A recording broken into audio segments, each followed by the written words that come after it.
ಈ ಕಾರ್ಯಕ್ರಮದ ವಿಚಾರವಾಗಿ 60 ವರ್ಷದ ಈ ಉಗ್ರರಥಿ ಶಾಂತಿ 120 ವರ್ಷದ ಮನುಷ್ಯನ ಆಯಸ್ಸಿನ ಒಟ್ಟು ವರ್ಗದಲ್ಲಿ ಅರ್ಧ ವರ್ಗವನ್ನು ಕಳೆದಿದ್ದೇವೆ ಎಂಬುದು ನಮಗೆ ಸ್ವಲ್ಪ ಗೊತ್ತಿದ್ದ ವಿಚಾರ.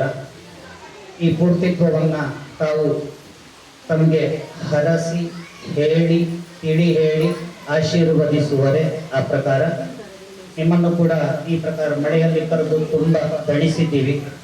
ಈ ಪ್ರಾಕೃತಿಕ ಈ ವಿಚಾರದಲ್ಲಿ ಕೂಡ ತಾವುಗಳು ಬಂದಿದ್ದೀರಾ, ತುಂಬ ಚಂದ ಮಾಡಿಕೊಟ್ಟಿದ್ದೀರಾ. ತಮ್ಮಲ್ಲಿ ಪ್ರಾರ್ಥನೆ, ನಮ್ಮನ್ನು ಪ್ರೀತಿಯಿಂದ ತಿಳಿ ಹೇಳಿ ಹರಸಬೇಕು.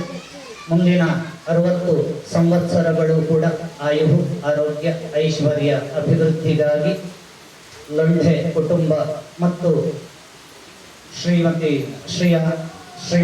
ಶ್ರೀಧರ ರಂಡೆ ಅಣ್ಣ ರೋಹನಿ ಇವರನ್ನು ಹಾರೈಸಬೇಕು ಅಂತ ತಮ್ಮಲ್ಲಿ ಕಳಕಳಿಯ ಪ್ರಾರ್ಥನೆ.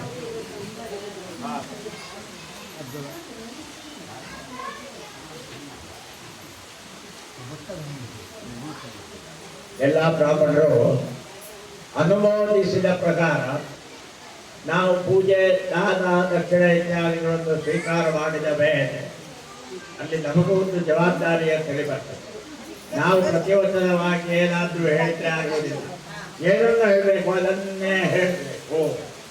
ಈ ನಿಯಮದಿಂದಲಾಗಿ ಈಗ ಸರ್ವಸಮ್ಮತಿಯಂತೆ ನಾನು ಒಂದೆರಡು ವಾಕ್ಯಗಳನ್ನು ಹೇಳಲಿಕ್ಕೆ ಉದ್ಯುಕ್ತನಾಗಿದ್ದೇನೆ. ಜ್ಯೋತಿಷಾಸ್ತ್ರದ ಪ್ರಕಾರ ದಶಾಭೂತಿಗಳನ್ನು ಅನುಭವಿಸಿ ತದನಂತರವಾಗಿ ಈ ಭೂಲೋಕದಿಂದ ಮೇಲುಲೋಕಕ್ಕೆ ಪದಾರ್ಪಣೆ ಮಾಡಲು ನಮ್ಮ ಶರೀರ ಸಿದ್ಧ ಆಯಿತು ಅಂತೇಳಿ ಶಾಸ್ತ್ರ ವಚನ.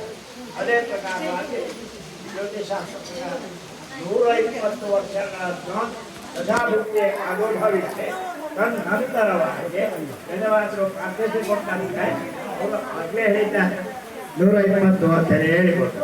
ಹಾಗೆ ಈ 120ರಲ್ಲಿ 60 ವರ್ಷವನ್ನು ಕಳೆಯುವಾಗ ಅಲ್ಲಿ ಒಂದು ಶಾಂತಿಯನ್ನು ಹೇಳಿದ್ದಾರೆ.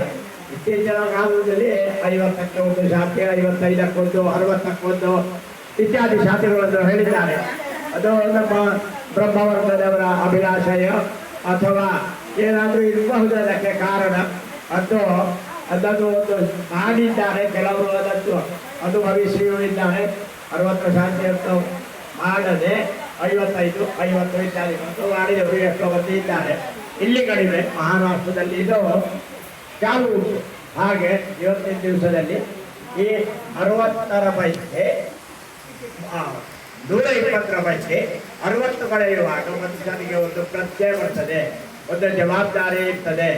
ಈ ಜವಾಬ್ದಾರಿ ಪ್ರಕಾರ ನಾವು ಇಷ್ಟವರೆಗೆ ಏನು ಮಾಡಿದ್ದೇವೆ, ಏನು ಬಾಕಿ ಉಳಿಸಿದ್ದೇವೆ, ಇದನ್ನು ಸ್ವಲ್ಪ ತ್ಯಾಗೋದಯವಾಗಿ ಅವನು ಆಚರಿಸಿಕೊಂಡು ಸಿಂಹಾವಲೋಕದ ತಲೆ ಹೇಳೋದು. ಅರ್ಧಾರ್ಥ ಆಯಿತು, ಅರ್ಧಾರ್ಥ ಬಾಕಿ ಉಳಿದಿದೆ. ಸಿಂಹಾಲೋಕದ ಪ್ರಕಾರವಾಗಿ ನಾವು ಏನು ಮಾಡಬೇಕು, ಎಷ್ಟು ಮಾಡಬೇಕು ಇದನ್ನು ಸ್ವಲ್ಪ ಯೋಚಿಸಿಕೊಂಡು ಯಜಮಾನ ವರ್ಗದವರು ಅದನ್ನು ಚೆನ್ನಾಗಿ ಅರಿತುಕೊಂಡು, ಯಾಕಂದರೆ ಇವತ್ತಿನ ಈ ಕರ್ಮಾಂಗಕ್ಕೆ ಯಜಮಾನರೇ ನಮಗೆಲ್ಲ ಪೌರೋಹಿತ್ಯಕ್ಕೆ ಬರುವಂಥವ್ರು. ಹಾಗಾಗಿ ಅವರು ಬಹಳ ಚಾಚು ತಪ್ಪದೆ ಹೆದರಿಕೆಯಿಂದ ಭೀಷಸ್ಪಾದ್ವಾತಪ್ರವತ ಅಂತೇಳಿ ಹೇಳಿದ ಪ್ರಕಾರವಾಗಿ ಈ ಪ್ರಪಂಚದಲ್ಲಿ ಈ ಭೀತಿಯಿಂದಲೇ ಎಲ್ಲವೂ ನಡೀತದೆ ಅನ್ನುವಂತಹ ಆಶಯ ವಾಕ್ಯ ಪ್ರಕಾರವಾಗಿ ಮಾಡಿದಂಥ 60ರ ಶಾಂತಿ.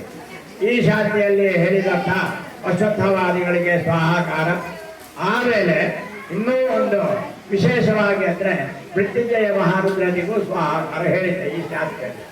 ಯಾಕಂದರೆ ಮೃತ್ಯು ನಮ್ಮ ಸಮೀಪಗತವಾಗಿ ಇರುವಾಗ ನಾವು ಅವನನ್ನು ಜಯಿಸಲಿಕ್ಕೋಸ್ಕರವಾಗಿ ಅಷ್ಟಕ್ಕೆ ಮಾತ್ರ ನಮ್ಮ ಆಯುರ ಅಭಿವೃದ್ಧಿ ಇತ್ಯಾದಿಗಳಿಗೋಸ್ಕರವಾಗಿ ಈ ಮೃತ್ಯುಂಜಯ ಶಾಂತಿ ಅಥವಾ ಶಿವನಿಗೆ 108 ಆಹುತಿ 5 ದ್ರವ್ಯಗಳಿಂದ 9 ದ್ರವ್ಯಗಳಿಂದ ಇವಕ್ಕೆಲ್ಲ ಸರಾವಳಿ ಇರ್ತದೆ.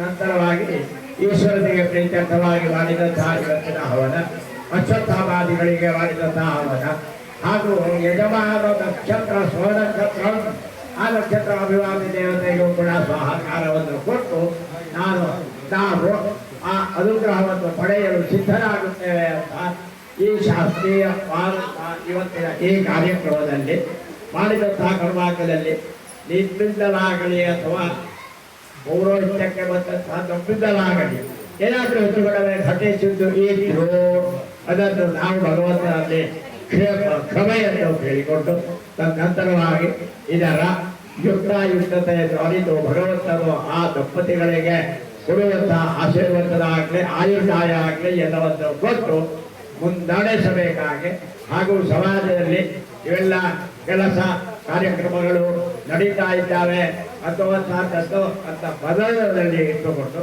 ಮಾಡಿದಂತಹ ಈ ಶಾಂತಿ ಅಥವಾ ಇತರ ಉಪಯೋಗವಾಗುವಂತಹ ಆಶೀರ್ವಾದದ ಇತ್ಯಾದಿ ಪಡೆಯಲು ಬದ್ಧರಾಗುವಂತೆ ಮಾಡಿದಂತಹ ಪೂಜ್ಯತೆ ಇತ್ಯಾದಿಗಳು ಅವೆಲ್ಲವನ್ನು ಕೂಡ ಇಷ್ಟು ದೊಡ್ಡ ಮಳೆ ಇವತ್ತಿನ ಮಳೆಗಾಲ ಇದ್ರೂ ಕೂಡ ಯಾರು ಕೂಡ ಔದಾಸ್ಯ ತೋರದೆ ಎಲ್ಲರೂ ಬಂದು ನಾವು ಭಾಗವಹಿಸಿ ಇದರಲ್ಲಿ ಮಾಡಿದಂತಹ ಈ ಕರ್ಮಾಂಗದಲ್ಲಿ ಆ ಸತ್ಫಲವನ್ನು ಸತ್ಪುಣ್ಯವನ್ನು ಯಜಮಾನ ವರ್ಗದವರಿಗೂ ಹಾಗೂ ಅವರ ಕುಟುಂಬದವರಿಗೂ ಭಗವಂತನ ಹಾಕಿಕೊಟ್ಟು ನಮ್ಮೆಲ್ಲರಿಗೂ ಕೂಡ ಈ ರೀತಿಯಲ್ಲಿ ಹಾಗೂ ಯಜಮಾನರ ಇದೊಂದು ನಿವೇದನೆ 60 ಮುಗಿಯಿತು 60 ಬಾಕಿ ಉಂಟು ಅದನ್ನು ಮಾಡುವ ಹಾಗೂ ಕೂಡ ನಮ್ಮೆಲ್ಲರನ್ನು ಆಶೀರ್ವದಿಸಬೇಕಂತ ಹೇಳಿ ಪ್ರಾರ್ಥನೆಯಲ್ಲಿ ಹೇಳಿದ್ದಾರೆ. ಅದೇ ತಪ್ಪಲ್ಲ. ಪುಣ್ಯ ಕಾರ್ಯದಲ್ಲಿ ಅಥವಾ ದೇವತಾ ಕಾರ್ಯದಲ್ಲಿ ಭಾಗಿಯಾಗುವ ಹಾಗೆ ನಮಗೆ ಭಗವಂತನ ಅನುಗ್ರಹಿಸಲಿ ಅಂತ ಹೇಳಿ ನಾನು ಕೂಡ ಭಗವಂತನಲ್ಲಿ ಬೇಡಿಕೊಂಡು ಆಶೀರ್ವಾದ ಕಾರ್ಯಕ್ರಮವನ್ನು ಮುಗಿಸ್ತೇನೆ.